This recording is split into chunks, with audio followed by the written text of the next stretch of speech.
ఇనుము ఉక్కు పరిశ్రమ ఇనుము ఉక్కు ఉత్పత్తిలో భారతదేశం 2వ స్థానం ఆక్రమించింది. ఇనుము ఉక్కు ఉత్పత్తిలో చైనా తర్వాత వాస్తవానికి ఇక్కడ చైనా అనేది ఫస్ట్ ప్లేస్లో ఉంది, ఇండియా అనేది సెకండ్ ప్లేస్లో ఉంది. ఫస్ట్ చైనా, సెకండ్ ఇండియా ఇనుము ఉక్కు ఉత్పత్తిలో.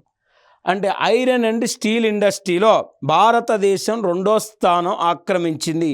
చైనా అనగానే స్టీలు, తర్వాత ఇండియా అనేది 2వది గుర్తుపెట్టుకోవాలి.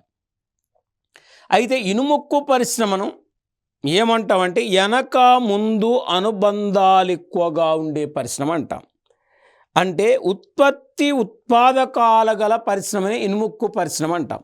అంటే ఎగ్జాంపుల్, ఇనుముక్కు పరిశ్రమ ఎందుకు అలా అంటామంటే, మరి వెనక ముందు అనుబంధాలు ఎక్కువ ఉండే పరిశ్రమని ఇనుముక్కు పరిశ్రమగా ఎందుకు పిలుస్తామంటే, జనరల్గా ఇక్కడ మనం స్టడీ చేస్తే ఇనుముక్కు తయారు చేయాలంటే ముడినుము ఉండాలి. ఈ ముడినుమును బయటి తీయాలంటే ముడినుము పరిశ్రమలను ఏర్పాటు చేయాలి. అంటే ఇనుముక్కు పరిశ్రమకు వెనక అనుబంధము ముడినుము పరిశ్రమలు. ఆ ముడినుమును తీసి ఇనుముక్కును తయారు చేస్తే ఇనుముక్కు నిర్మాణ రంగంలో వాడతారు, పారిశ్రామిక రంగంలో వాడతారు, రైల్వే నిర్మాణంలో వాడతారు.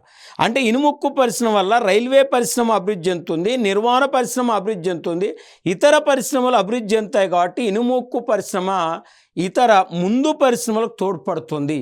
అందుకే ముందు వెనక అనుబంధాలు ఎక్కువగా ఉండే పరిశ్రమ ఏంటంటే ఇనుముక్కు పరిశ్రమగా మనం చెప్పుకోవచ్చు.